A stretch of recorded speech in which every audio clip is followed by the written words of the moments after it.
Bien, buenas tardes. Estamos aquí para la clase de historia de hoy. Shabbat, ¿cierto? Shabbat número 6 de este año. Y el texto que vamos a tocar hoy es el último que vimos la última ocasión. Y es el texto de que estábamos teniendo allí la lectura. Jueces capítulo 11.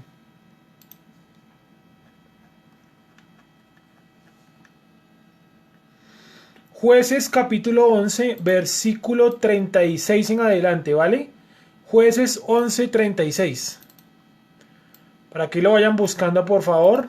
Bien, vamos a analizar entonces con lo que habíamos quedado la vez pasada, y es si verdaderamente Jefté sacrificó a su hija. Sí, porque he escuchado por ahí charlas de algunos cristianos o pastores, yo qué sé, y opinan que efectivamente Jefté asesinó a su hija. Sí, lo que obviamente no es válido. ¿Por qué? Porque en ninguna parte de la escritura se pide o se exigen sacrificios humanos. Sí, en ningún punto. Y de hecho, como que en el judaísmo hay esa contradicción, porque ellos dicen, ay, ¿dónde dice que el Eterno haya recibido pactos o sacrificios humanos? Sí, en cuanto a Jesús, en cuanto a Yeshua. Pero obviamente, pues, ya sabemos que eso era una sombra de lo que había de venir, ¿verdad? La parte de los corderos, porque los corderos como tal, pues no representaban, digámoslo, el objetivo de la Torá, de la emuná, de la fe. Sí, entonces, ¿recibe o no recibe sacrificios humanos el Creador? No. Sí, sin embargo, en el libro de Isaías dice clarísimo que moriría un inocente, una persona, por el perdón de los pecados de Israel, ¿cierto? Sobre él fueron colocados los pecados, las transgresiones y demás. Eso dice el libro de Isaías capítulo 53. Entonces vamos a ir mirando allí el libro de Jueces. Sí, por favor vayamos a Jueces capítulo 11. Jueces 11, en el versículo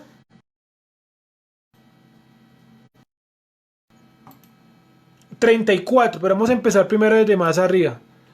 Que saliere. Vamos a empezar desde el 31. Vamos a empezar desde el 30. ¿Listo? Jueces 11:30. Jueces 11:30. El tema de hoy es: ¿Jefté sacrificó verdaderamente a su hija? Sí, ya cuando terminemos la historia de Jefté, que supongo que hoy la terminamos hoy, miramos como las pruebas históricas y eso de lo que hay de esa época de los jueces, y entramos a uno de los jueces que más conocemos, que es el juez llamado... eh, sí, entonces, ¿qué fue lo que pasó? ¿O en qué puntos? ¿O qué tiene que ver la historia con Sansón? ¿Y por qué de la historia de Sansón nacieron o aparecieron otras culturas o creencias, como por ejemplo la de Hércules, ¿cierto? Y la de hombres que tenían un gran poderío y que Dios los había encargado para hacer ciertas misiones? ¿Sí? En la historia de Hércules, por ejemplo, ustedes pueden leer, ¿no? Las 7 pruebas que le colocaron a Hércules, y hay unas que se parecen mucho a la vida de Sansón. Entonces lo más probable es que los griegos lo que hicieron fue una interpretación de esta historia y formaron su propia creencia llamada Hércules, ¿sí? Un semidios. Entonces vamos con el 30. Y Jefté, estamos leyendo Jueces, ¿cierto? Jueces 11, versículo 30. Dice: y Jefté hizo voto al Eterno diciendo: si entregares a los amonitas en mis manos, cualquiera que saliera a las puertas de mi casa, voy acá, a recibirme cuando regrese victorioso de los amonitas, será del Eterno y lo ofreceré en holocausto, ¿cierto? Lo ofreceré en holocausto. Listo, bueno, vamos a tener por ahí también los recursos. Vayamos abriendo las distintas aplicaciones que tengamos para poder mirar estos textos. Hay una corriente que, vuelvo y repito, efectivamente Jefté ofreció a a su hija en modo de sacrificio. Vamos a confirmar qué fue lo que pasó, si sí o si no. Sí, obviamente ya algunos de ustedes habían tomado esta clase en algún tiempo atrás y de pronto se acordarán, ¿cierto? Se acordarán y sabrán más o menos la respuesta. ¿Vale? Entonces dice allí que será el Eterno, ¿cierto? O le pertenecerá al Eterno y yo lo ofreceré en holocausto. ¿Sí? 32. Y fue Jefté a los hijos de Amón para pelear contra ellos y el Eterno los entregó en su mano. La semana pasada observamos que Jefté no era una persona común y corriente, que él mandó allá a la tierra de Amón, no mandó guerreros, mandó unos tipos que sabían era de historia. Y en los libros de historia y en fechas trataron de mostrarle a los amonitas cómo la tierra pertenecía a los hijos de Israel hacía 300 años, cuando habían derrotado a varias tribus durante la caminata por el desierto. ¿Y qué dijeron los amonitas? Que ellos no ni siquiera prestaron atención a los datos y simplemente atacaron a Israel, se mantuvieron firmes en hacer la guerra. Entonces también cuando, por ejemplo, cuando uno debate o cuando uno habla con una persona que de pronto y que de pronto no ha basado en la emuná, en la fe, en algo teológico, te dicen, no, es que los judíos es un pueblo invasor porque esa tierra pertenece a los musulmanes, ¿sí? Pues hay que recordarle primero que todo históricamente cuál religión es más antigua, ¿sí? ¿Cuántas veces se menciona a Jerusalén en el Corán? 0 veces. Se menciona solamente una ocasión en un comentario al Corán, porque ellos también manejan el sistema de los comentaristas o de las opiniones. ¿Y cuántas veces se menciona Jerusalén solamente en el Taná? Creo que son algo así como 200 ocasiones. Ya les voy a confirmar el número exacto, permítanme un segundo, que yo por aquí lo tengo anotado. Permítanme un segundo, ya lo buscamos. Entonces, cuando uno debate con alguien que sabe algo de historia, toca llevarle datos históricos, ¿sí? Porque obviamente, pues, como lo vengo diciendo, ¿no? La ciudad de Jerusalén es la ciudad que el Eterno ha colocado para que allí esté el pueblo de Israel, ¿sí? Eso no está bajo ninguna discusión. Entonces vamos a mirar, ¿cierto? Esperen que estoy buscando aquí el texto o la cantidad de tiempo, la cantidad de veces que se menciona Jerusalén en el Tanakh, ya les voy a decir. Bueno, con el nombre de Jerusalén se menciona por lo menos unas 600 veces, sí, en el Tanakh, 600 veces, ¿vale? 32. Y se fue Jefté hacia los hijos de Amón para pelear contra ellos y el Eterno los entregó en su mano. Y desde Aroer hasta Minit, 20 ciudades y hasta la Vega de las Viñas los derrotó con muy grande estrago. Así fueron sometidos los amonitas por los hijos de Israel. Y aquí es donde viene la clave, 34, o lo que vamos a observar hoy. Entonces volvió Jefté a Mizpa, a su casa. Y de aquí que su hija salía a recibirle con panderos y danzas. Y ella era sola, su única hija, o su hija única. No tenía fuera de ella hijo ni hija. Cuando él la vio, rompió sus vestidos diciendo, ay, hija mía, en verdad me has abatido y tú misma has venido a ser causa de mi dolor, porque le he dado palabra al Eterno y no podré retractarme. Ella entonces le respondió, Padre mío, si le has dado palabra al Eterno, haz de mí conforme a lo que prometiste, ya que el Eterno ha hecho venganza en tus enemigos, los hijos de Amón. O sea, él le iba llegando y ya ella estaba enterada de que había ganado la guerra, ¿no? Es una información que corría muy rápido en aquellos tiempos. 37. Y volvió a decir a su padre, concédeme esto, déjame por 2 meses que vaya y descienda por los montes y llore mi virginidad yo y mis compañeras. Él entonces dijo, ve. Y la dejó por 2 meses y ella fue con sus compañeras y lloró su virginidad por los montes. Pasados los 2 meses volvió a su padre, quien hizo de ella conforme al voto que había hecho. Y ella nunca conoció varón. Sí, entonces si uno lee este texto en la Reina Valera, Dice, parece, ¿no? Que dijera que él la sacrificó. Vuelvo y leo. Pasados los 2 meses volvió a su padre, quien hizo de ella conforme al voto que había hecho. ¿Cuál era el voto? Versículo 31. Cualquiera que saliere de las puertas de mi casa a recibirme cuando regrese victorioso de los amonitas, será el eterno y lo ofreceré en holocausto. Sí, será el eterno y lo ofreceré en holocausto. Vuelvo y repito. Será del eterno y lo ofreceré en holocausto. Lo ofreceré en holocausto. Entonces, ojo, aquí es donde se pone interesante la cuestión. Vamos a mirar de pronto otra versión, a ver si de pronto nos ayuda, aunque yo por aquí creo que no tengo Tanats a la mano. Dice el 30, Jefté hizo un voto al Eterno. Si me entrega a los Benei Amón en mis manos, entonces cualquiera que salga por las puertas de mi casa para recibirme cuando regrese, en paz del pueblo de Amón pertenecerá al Eterno. Yo lo ofreceré como ofrenda quemada.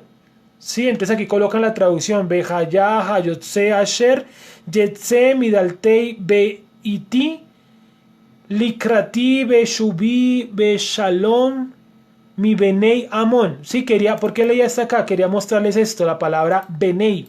Sí, como en algunas veces coloca Bene y otras coloca Benei.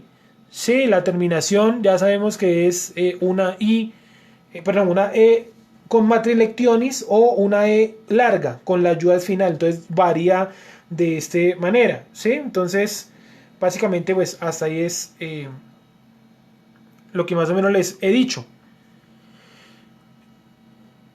Entonces, bueno, entonces vamos a mirar si qué dice nuevamente la Reina Valera. Tengamos este por acá.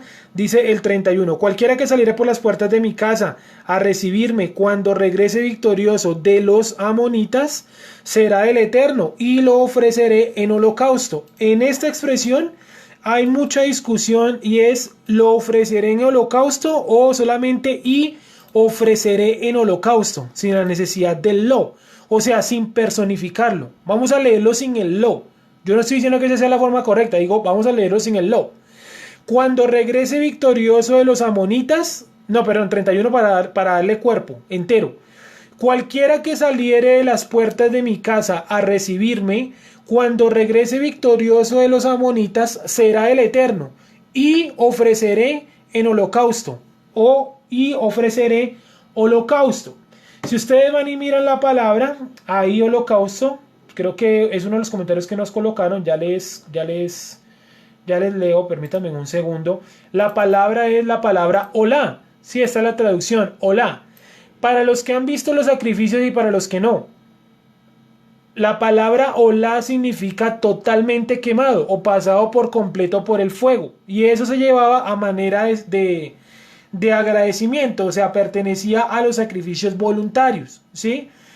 Sin embargo, por ahí hay uno que otro hola que es obligatorio, ¿sí? Por ejemplo, los de Yom Kippurín, pero bueno, ese es otro contexto, ¿listo? En Yom Kippurín se ofrece un hola que es obligatorio. En el tipo que tenía Tetzara tenía que ofrecer uno de... se me olvidó el nombre del sacrificio. Esperen, hola, Shelamin, un simja y tenía que ofrecer un hola. ¿Listo? Entonces, bueno, aquí este hola es voluntario porque él hizo un voto. ¿Sí o no? Sin embargo, ¿qué salida había para este voto? Entonces, vamos a mirarlo nuevamente en la Reina Valera. Entonces, ofreceré en holocausto. Sí, de todo lo que yo miré, de todo lo que pude por lo menos consultar, la palabra para lo y ofreceré holocausto, o sea, y ofreceré es la palabra bejalitú, bejalitijú, ¿sí? Ese bejalitijú, ¿sí? Es yo ofreceré, sin el yo lo ofreceré, ¿sí? O sea, él está diciendo, miren, la persona que salga por la puerta de mi casa será el eterno, ¿cierto? Y además de eso, ¿qué? Ofreceré holocausto.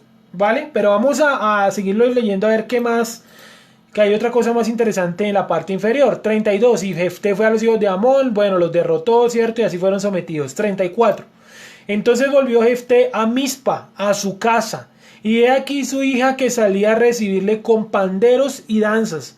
y ella era sola, su hija única. Listo, entonces 34. Entonces volvió Jefté a Mizpa a su casa y aquí la hija salió a recibirle con panderos y danzas y ella era sola. Su hija única no tenía hijo ni hija. Esa información va a ser importante al final, que esa era la única hija que él tenía. Y cuando él la vio, rompió sus vestidos diciendo: ay, hija mía, en verdad me has abatido y venido a ser causa de mi dolor, porque le he dado palabra al Eterno y no podré retractarme. Ella le respondió: Padre mío, si le has dado palabra al Eterno, haz de mí conforme a lo que prometiste, ya que el Eterno ha hecho venganza en tus enemigos, los hijos de Amón. Y volvió a decir a tu padre que por los montes y llore mi virginidad, yo y mis compañeras. Él entonces le dijo: ve, y la dejó por 2 meses, y ella fue con sus compañeras y lloró su virginidad por los montes. Pasados los 2 meses, volvió a su padre, quien hizo de ella conforme al voto que había hecho. Y ella nunca conoció varón. Ahí no dice que ella haya muerto, dice: y ella nunca conoció varón. Y se hizo costumbre en Israel que de año en año fueran las doncellas de Israel a endechar a la hija de Jefté Galaíta 4 días al año. ¿Sí? Entonces uno ve eso y uno dice: uy, pues sí la mató, y entonces las chicas vírgenes, ¿cierto? Iban 4 días al año a llorar por ella. Por ahí hay unos comentaristas que dicen que esos 4 días al año eran supuestamente, ¿no?, los 4 días entre el primero del mes primero y el día número 5, que eran esos días donde ellas iban allá. Sí, porque parece que utilizase la palabra temprano en el año. Pero bueno, en fin, esos son solamente opiniones y comentarios de lo poquito que hay de ese libro comentado. Entonces, ¿qué pasaba cuando una persona ofrecía voto e incluía a una persona? ¿Sí? Cuando un voto incluía a otra persona. Entonces vamos a ir al libro de Levíticos, versículo 27. Levíticos 27. Bueno, chicos y chicas, entonces vamos a empezar a leer los comentarios por aquí. Bueno, dice Camilo lo siguiente: se puede interpretar que este solo ofreció la vida de su hija al servicio del Eterno. Sí, bueno, más o menos hemos llegado casi a esa conclusión. Juan Pablo dice que la palabra voto es la palabra 5087 de nadar, holocausto, ¿cierto? Para el hebreo 5930, que es... no, perdón, vuelvo y leo. La palabra voto sería el 5087, o sea, nadar. La palabra holocausto sería 5930, que es olá. El sacrificio olá, dice Juan Pablo, se presenta de manera voluntaria o por agradecimiento. En este tipo de ofrenda, todo debe ser quemado. En mi opinión, Jefté actuó de manera precipitada al ofrecer un voto. Lo traicionó su boca. Pero como es un tipo de sacrificio voluntario, está a decisión de Jefté. Bien, estamos de acuerdo con lo que nos opinan las personas ahí que han escrito, ¿sí? Bien, vamos entonces a Levíticos 27. Oh, habló el Eterno a Moisés diciendo: habla a los hijos de Israel y diles: cuando alguno hiciere especial voto al Eterno, según la estimación de las personas que hayan de redimir, lo estimarás así. En cuanto al varón de 20 años hasta 60, lo estimarás en 50 ciclos de plata, según el ciclo del santuario. Y si fuere mujer, la estimarás en 30 ciclos. Y si fuere de 5 años hasta 20, al varón lo estimarás en 20 ciclos y a la mujer en 10 ciclos. Y si fuere de un mes hasta 5 años, entonces estimarás al varón en 5 ciclos de plata y a la mujer en 3 ciclos de plata. Mas si fuere de 60 años o más, el varón lo estimarás en 15 ciclos y a la mujer en 10 ciclos. Pero si fuere muy pobre para pagar su estimación, entonces será llevado ante el sacerdote, quien fijará el precio, conforme a la posibilidad del que hizo el voto, y le fijará precio el sacerdote. Entonces está diciendo que si yo hago una promesa o un voto que incluya a otra persona, yo puedo hacer una redención, o puedo hacer, por aquí lo coloca la palabra, redimirlo de manera como monetaria. La chica, más o menos, ¿qué edad podemos pensar que tenía? Sí, varón de 20 años hasta 60. Podríamos decir que ella estaba, puede ser en este rango de edad, de 20 años hasta 60. Sí, ¿y cuánto costaba una persona en más o menos en esa edad? Costaba, o costaba no, su redención, ¿cuánto costaba? 30 ciclos. Sí, por ejemplo, hubiera sido menor. Dice de 5 hasta 20 años. Vamos a suponer que la chica tenía entre 5 y 20 años. Supongamos que tiene 15 años. Su rescate valía 10 ciclos. Sí, ese era lo que valía su rescate. Ahora, ya que tenemos esto claro, vamos nuevamente al libro de Jueces. Jueces capítulo 11, 12, 11. Dice, y volvió a decir a su padre, concédeme esto, déjame, ¿cierto? Bueno, entonces vamos a ubicarnos acá. Miren, tengo dos opciones entonces. Esperen a ver, el 30. 31. Lo ofreceré en holocausto, ¿cierto? Es decir, si él hace este voto, incluyendo a su hija, la puede rescatar dependiendo del valor que le asignase la Torá. En este caso, pues ustedes dirán qué edad tenía más o menos la chica. Yo le pongo que la chica tenía realmente entre 5 y 20 años. No creo que haya sido mayor de 20 porque por lo general ya hubiera estado casada. Sí, era una cultura de aquel momento, ¿vale? Entonces ella tenía que haber estado ubicada, según mi opinión, entre 5 y 20 años, por lo tanto su rescate era un total de 10 ciclos de plata. Ese rescate, ¿cierto?, que ofrecía a ella era para evitarle que pasarla por sacrificio. Entonces se llevaba esa cantidad de dinero para redimir el voto. Ahora yo les voy a contar cosas rápidamente de los votos.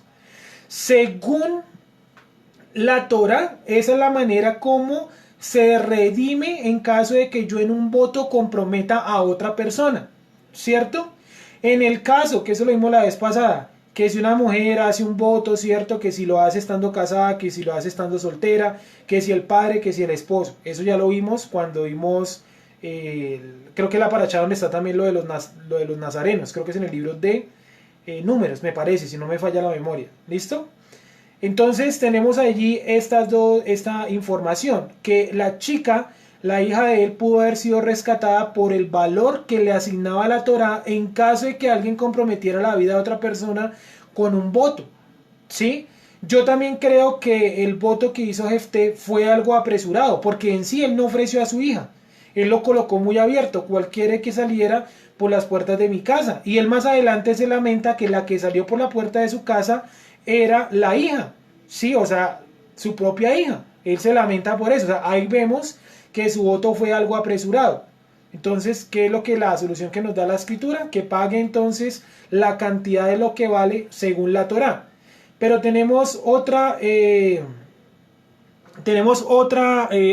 otro ejemplo, sí, perdón, y por ejemplo, era en el caso de que, por ejemplo, la chica no hubiera querido que hicieran ese pago por ella. Sí, la Torah coloca, ¿hará el pago quién? La persona que hizo el voto. Sí, la persona que hizo el voto. Ahora, en la actualidad no se pueden hacer ese tipo de votos. ¿Sí? ¿Por qué? Porque el pago por la persona lo dice claritico el texto, ¿no? Ciclo del templo. O sea, había que llevar, o el tabernáculo, había que llevar al tabernáculo la redención de ese voto. Hoy en día, obvio que no se puede hacer. ¿Listo? Entonces, creo que hasta ahí queda claro, ¿no? El Talmud, ¿qué opina? ¿Cierto? Que es la ley oral de los judíos. Opina la ley oral de los judíos que al día de hoy, si usted lanza un voto de ese tamaño, de ese calibre, de ese tipo, usted debe asistir a una corte rabínica donde por lo menos hayan 3 rabinos. Eso es Talmud, ¿sí? 3 rabinos. Y entre los 3 rabinos llegar a un consenso de la persona cómo puede cumplir su voto o llegar al consenso de eliminar ese voto. Sí, eso es lo que opina el Talmud sobre ese tipo de cosas. Ya les doy la cita de qué tratado es, a ver si de pronto la anoté por aquí. No, no se anotó, lástima. Pero esperen a ver que yo creo que en el Tanakh de haberla visto. Sí, esa misma cita de la corte rabínica y tal. ¿Cómo lo dejó Yeshua estipulado? Yeshua lo dejó de una manera muy sencilla y muy fácil. Que tú sí sea sí, que tú no sea no, ¿cierto? Sí, sacándole un poquito la cuestión a los votos. ¿Por qué? Porque en la época de él, o sea, en la época en la que nació Yeshua, cualquier tipo de acción que yo quisiera positiva para mi vida, yo llevaba al templo un voto. Sí, entonces yo pagaba ya un voto y se volvió prácticamente como Baal-Berit, el dios de los pactos. Sí, y hasta ese punto, pues no se puede, digámoslo, ejecutar o no se puede llegar. Sí, entonces vemos ahí cómo encontramos, pues, la redención que nos brinda el libro de Levíticos. Sí, sin embargo, pues vamos a volver a leerlo para tener énfasis más. La conclusión es: la hija de Jefté no murió. Listo, primero porque el Eterno no acepta sacrificios humanos y él está diciendo que se la va a ofrecer al Eterno. Segundo, la Torah ofrecía sí, y esa palabrita no significa como tal lo que les vengo contando de lo ofreceréis en sacrificio, sino puede ser ofreceré sacrificio. Entonces, estoy mirando aquí el Tanakh de Katz, a ver si... Ah, sí lo dice, sí lo dice. Ya les muestro para que ustedes vean que el Tanakh de Katz cita la misma información que yo les cito del Talmud. Y vuelvo a repetir entonces ese pedazo final que en el Tanakh de Katz ya encontré la cita donde también citan esa cuestión del Talmud, que supuestamente en la actualidad habría que ir a un juzgado de rabinos para que anulen esos votos. Sí, si por ejemplo usted hoy hiciera ese tipo de votos. Yo pienso que nosotros no tenemos realmente la necesidad de ofrecer ese tipo de votos. Sí, en la actualidad, más cuando no tenemos cómo pagarlo. Por lo menos en aquella época estaba el templo y decía, bueno, si hago un voto, pues ahí arreglo con el sacerdote. ¿Sí? Entonces miren lo que dice acá el 1139. Dice, le hizo a ella, se refiere que le constituyó una casa en un lugar apartado. Permítame un segundo. Dice, de acuerdo con la halajá, una promesa incorrecta se puede anular por intermedio de un juzgado rabínico de 3 jueces. ¿Sí? Eso era lo que les quería mostrar. Que en la opinión judía hoy en día este tipo de pactos o de votos se puede seguir haciendo. Y cómo entonces usted haría para cumplirlo o para anularlo, asistiendo a 3 rabinos. Obviamente esa es una opinión fariseaica. Sí, ya sabemos nosotros que el orden rabínico no es Torah, el orden rabínico es una interpretación del orden sacerdótico porque los fariseos no estaban de acuerdo con los saduceos. Sí, entonces nos dejaron ese regalito de los rabinos, que puede ser interesante, puede haber allí sabiduría, puede allí haber un apoyo moral, un apoyo cultural, ¿cierto? Eso es muy importante, pero pues como tal ese tipo de yo atribuirle al rabino prácticamente autoridad de corte sacerdotal, no. Hasta allá tampoco puede llegar, porque si entonces llegamos a ese nivel, entonces yo también puedo decir que yo soy, no sé, un sacerdote o que soy sacerdote según el orden de Melquisedec, como dicen tantos por ahí equivocadamente en internet. Los cargos de sacerdocio según el orden de Melquisedec ya están establecidos, pero aún no se llega a efectuar o a cumplir. ¿Por qué? Porque el sacerdocio, según el orden de Melquisedec, necesita el sumo sacerdote de esa orden. ¿Que quién es? Es Yeshua. Por lo tanto, si no está el sumo sacerdote, todos los demás no servimos para eso. La pregunta es, ¿dónde son sacerdotes según el orden de Melquisedec? Primero, sacerdotes que encuentro que no tienen un templo. Así le digan a la iglesia templo. El templo donde va a surgir o donde va a gobernar el sacerdocio según el orden de Melquisedec es la Nueva Jerusalén. Dice el libro de Isaías capítulo 66 versículo 24 o 26, y tomaré de ellos para levitas, ¿cierto? Hablando de quién, de la gente del pueblo que ha sido resucitada. De los resucitados él va a establecer algunos en los cargos tan parecidos que tenían los levitas, de cargar y administrar las cosas, en este caso no del templo, sino para atender a las naciones que suben a adorar al Creador en el monte de Sión, la Nueva Jerusalén. ¿Sí? Entonces, usted puede ser un sacerdote según el orden de Melquisedec. Me parece espectacular. Pero hasta que no esté revelado el sumo sacerdote, o sea, hasta que no esté acá con nosotros, es un cargo de manera simbólica. Es simbólico, eso no se puede llevar a la realidad, ¿vale? Entonces, creo que hasta ahí está medianamente claro, ¿cierto? Que miremoslo como lo miremoslo en las 3 opciones, en ninguna de las 3 como tal hay posibilidad de que la hija de Jefté haya muerto. Primero, si él consagró a alguien que saliera por la puerta de su casa, no lo puede sacrificar porque el Eterno no pide víctimas humanas. Entonces él hubiera tenido que ¿qué? Entregar a la chica en servicio como dijo alguien ahorita arriba, Juan Pablo, Camilo, no sé, ¿cierto? Entregarla en servicio al Eterno, ya les voy a explicar esa parte que es, lo de la virginidad y eso, y luego ofrecer un sacrificio. Está la otra opción, que es rescatar a la chica mediante dinero de la muerte, ¿sí? Y ofrecer un sacrificio y entregarla en el servicio al Creador.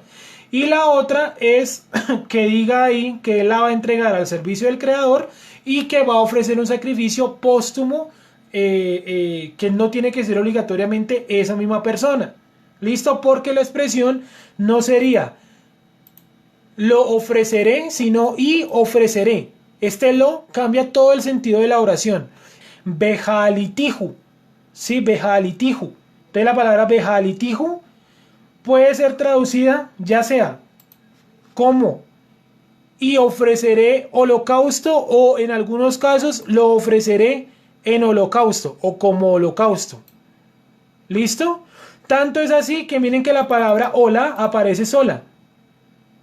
Sí, y ofreceré holocausto. Para mí suena mejor así. Que hemos mirado, llegamos a la conclusión que no podía morir la chica. Listo, voy a seguir para tratar de explicar lo de la virginidad, que por qué lloraban y eso. Entonces volvió Jefté, Ella entonces respondió: Padre mío, si le has dado palabra al Eterno, haz de mí conforme a lo que prometiste, ya que el Eterno ha hecho venganza de tus enemigos los hijos de Amón. Vamos a ver ella qué término utilizó para hijos de Amón. Si fue también Benei o Bené. Benei. ¿Sí? Incluso creo que era lo mismo que habíamos leído ahorita. Benei. Y volvió a decir a su padre: concédeme esto, déjame por 2 meses que vaya y descienda por los montes y llore mi virginidad yo y mis compañeras. Él entonces dijo: ve. Y la dejó por 2 meses y ella fue con sus compañeras y lloró su virginidad por los montes. Pasados los 2 meses, volvió a su padre, quien hizo de ella conforme al voto que había hecho. Y ella nunca conoció varón. Ahí no dice que ella haya muerto virgen, dice que ella nunca conoció varón, o sea, se entregó en un voto obligatorio o en un voto más bien voluntario de celibato, de que no se iba a casar. Y esto de acá tiene que ver muchísimo con lo que dice arriba, que ella era la única hija que tenía Jefté. Es decir, de su primogénita, de la primera que había nacido, Jefté no iba a encontrar descendientes. Eso fue una de las cosas que le causó dolor a Jefté. Sí, que cuando alguien entregaba a sus hijos a los sacerdotes para que sirviesen, la mayor parte de las veces se entregaban también en un voto de celibato, o sea, no se casaban ni nada, y eran sirvientes de los levitas y de los sacerdotes, ¿sí? ¿Por qué entraban en un acto de celibato y demás? Porque en el templo, como no siempre las personas que se entregaban pertenecían a la tribu de Leví, y los levitas tenían que casarse con levitas para mantener el linaje levita, y los hijos de Aarón tenían que casarse también con levitas para mantener ese orden de Aarón, ¿cierto? Si entraba a ese régimen a ayudar o a colaborar a alguien que fuese del pueblo, esa persona no podía casarse con nadie de Leví, por lo tanto había que colocarle ¿qué? Un voto donde no se le permitía casarse. Sí, ella dice, y ella nunca conoció varón. Dice, y aquí viene algo muy interesante: y se hizo costumbre en Israel que de año en año fueran las doncellas de Israel a endechar a la hija de Jefté Galaíta 4 días al año. Pues claro, uno lee esto de endechar y uno dice: uy, no, sí se murió. Y se hizo entonces una costumbre de que todos los años fueran a llorarla ya en su tumba. Pero vamos a mirar que esta palabra endechar, la que utiliza aquí en ese contexto, perdón, para endechar, vamos a ver de qué se trata. Endechar. Sí, estamos en el libro de Jueces, capítulo 11, versículo 40.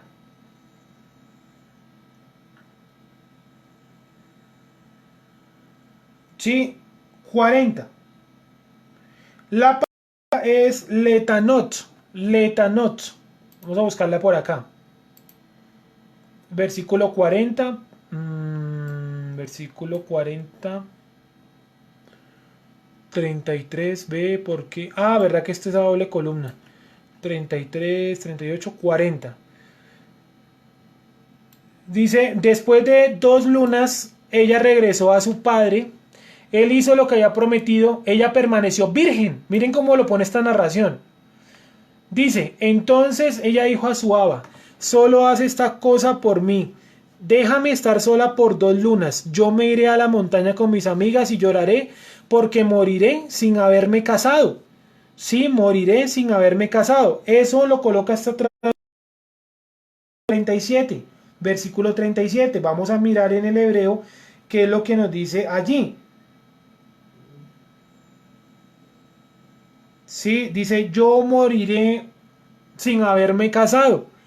Pues puede decir, él respondió y la dejó ir por 2 lunas. Ella salió, ella y sus amigas, y lloraron en las montañas por morir soltera. Después de 2 lunas ella regresó a su padre. Él hizo lo que había prometido. Ella permaneció virgen. Así se hizo costumbre en Israel, que las mujeres de Israel irían cada semana para lamentar, perdón, cada año, disculpen, cada año para lamentar la hija de Yifhak de Galaad. Sí, y miren la palabra que yo les digo, es letanot, es la palabra letanot. Resulta que la palabra letanot solamente se utiliza en 2 ocasiones en todo lo que tiene que ver con el Tanakh. Ya les voy a decir el número para que ustedes lo miren. El número es 8567. 8567. Hebreo 8567. Y miren cuántas veces aparece. En Jueces 5:11 y en Jueces 11:40. Es una palabra que solo se utiliza 2 veces en todo el Tanakh. ¿Eso qué indica? Que es una palabra con la que hay que tener cuidado. Vamos a ir por aquí a la aplicación de apoyo, ¿cierto? Ya les voy a mostrar. Entonces, permítanme un segundo. Jueces, capítulo 11, versículo 40. Sí, vamos a mirar qué es esa palabra. ¿Cómo así que ellas iban a endechar? ¿A endechar a quien si ya no se haya muerto? ¿O si se murió? No, ya dijimos que no se murió. Entonces, aquí está. Letanot. ¿Sí? Letanot. Entonces usted viene y la buscar en la Biblia entera, a ver cuántas ocasiones está. Solamente está en 2 versículos. En el 11:40 que estamos leyendo, y también está, según esto, en Malaquías 1:3. O sea, en total tenemos 2 ocasiones donde se utiliza la misma palabra, ¿cierto? En Malaquías 1:3 y en Jueces 11:40, y también la encontramos en Jueces 5:11. Sí, vamos a cambiar esta. Vamos a colocar por aquí la Reina Valera 60. Entonces voy a mirar aquí. Solamente en 2 ocasiones, repito. Una sería Jueces 5:11 y la otra Jueces 11:40. Sí, serían las únicas 2 ocasiones donde aparecen junto con Malaquías 1:3 para un total de 3 veces. Sí, un total de 3 veces. Entonces, vamos a mirar. Listo, vamos a mirar esta palabra en Malaquías 1:3. Entonces vamos a ir rápido a Malaquías 1:3. Toca darle todas esas vueltas una sola palabra. Malaquías 1:3 dice, aquí está chacales.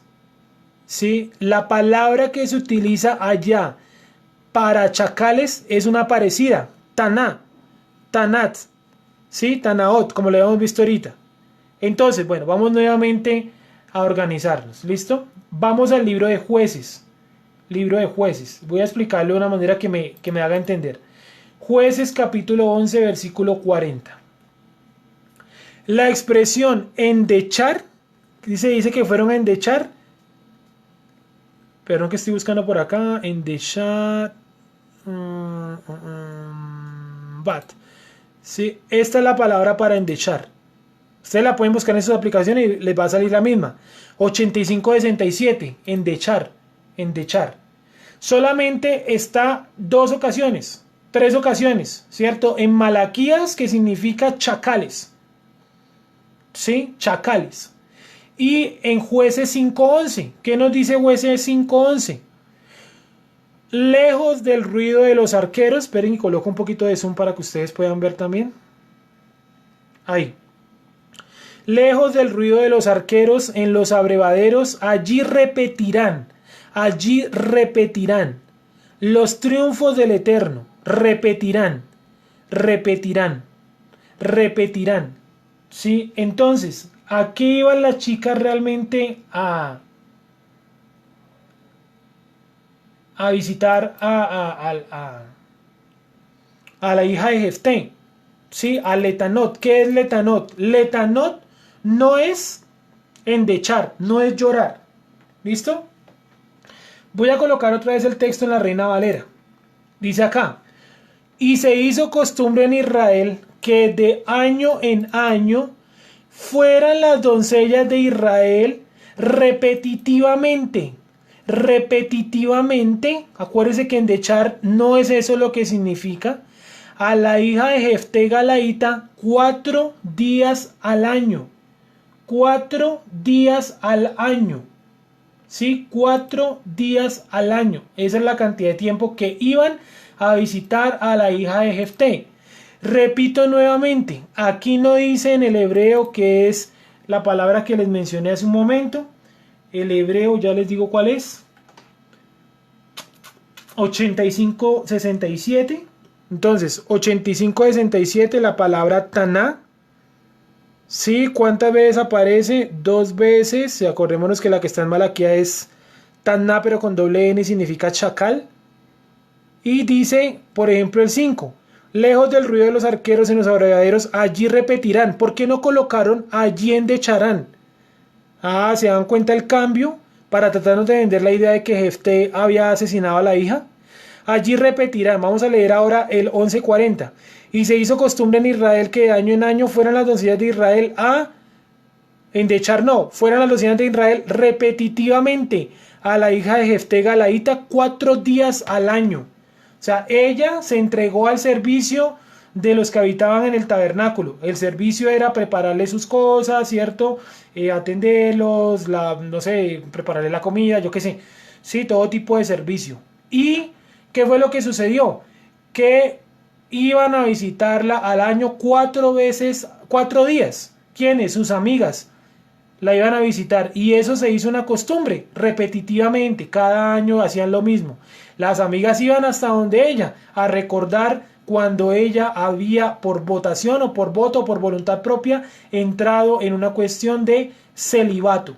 Conclusiones para pasar a la parashá. Primero que todo, la hija de Jefté no murió.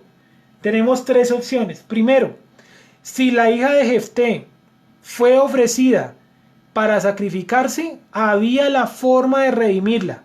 Levíticos 27, pagando un dinero. Si el texto dice y lo ofreceré en holocausto, o dice que lo entregará al Creador y luego ofrecerá holocausto, que cambiaría muchísimo el versículo. Sí, yo lo entregaré al Eterno, al primero que salga. Y además de eso, aparte de entregar a esa persona al Eterno, también ofreceré holocausto. Miren el cambio. Número 2. Número 3, pero no menos importante, que la expresión, la que vimos por acá, la que vimos al final del texto, donde él hizo el pacto, ahí sí es el 30, pero espérenme un segundito que me enredo aquí con esta versión. Dice, si me entrega a los hijos de Amón, ¿cierto? Entonces cualquiera que se por las puertas de mi casa, para recibirme cuando regrese de paz en pueblo de Amón, pertenecerá, yo lo ofrendaré como ofrenda quemada, ¿cierto? Entonces aquí vemos claramente que el Eterno no recibe sacrificios de humanos. Vuelvo y reencadeno todo eso. 1. Dios no recibe sacrificios humanos. 2. Si la ofreció como sacrificio humano, ¿verdad? Si había la posibilidad de eso, había también la posibilidad de rescatarla. Por lo tanto, Él la rescató. Y 3. La expresión no dice claramente que la vaya a ofrecer en holocausto. Dice que la va a entregar al servicio del Creador. Y eso incluía un voto de virginidad. Y además de eso, iba a ofrecer un holocausto. Además de que ella se quedara virgen. Luego vimos el texto letanot, o la palabra letanot, donde las amigas de ella iban no a endecharla. Quiten esa palabra endechar de ahí. Ya les mostré que se utiliza solamente 2 veces en la escritura. Y en una la tradujeron como repetirán. Sí, entonces la chica, las amigas de la hija de Jefté, iban a visitarla cada año 4 días y eso se hizo algo repetitivo, una tradición. ¿Listo? Conclusión, la hija de Jefté no murió. Usted mira, usted determina ahí cuál de pronto de las tres interpretaciones o tres caminos que colocamos, o si junta las tres, puede ser la que más le llene a usted la interpretación. Yo creo firmemente que lo que dice este es lo siguiente, y es: yo ofreceré a tu servicio a cualquiera que salga por la puerta de mi casa, y además de eso voy a hacer un sacrificio. Pero vamos a suponer que estamos equivocados, sino que él ofreció en sacrificar a la persona que saliera. La podía rescatar según Levíticos 27, ¿vale? No importa por donde usted coja, siempre le va a dar el mismo resultado. La hija de Jefté viva con un voto de celibato a causa de que había sido entregada, ¿qué? Como sirviente de un o de los sacerdotes, ¿vale? Del sistema de los sacrificios de aquella época. Hay un texto que es Jueces 19. Hay un texto donde pone que un levita, el levita y su sirvienta, vamos a colocarlo así y ya terminamos ahí. Creo que es Jueces 20, permítame un segundo. Donde hay un caso también donde un levita tiene una mujer que es... bueno, lo miraremos después conforme vamos avanzando en el libro de Jueces, ¿vale? Bien, cualquier pregunta sobre el tema la pueden dejar ahí en los comentarios de este video. Que estén bien todos.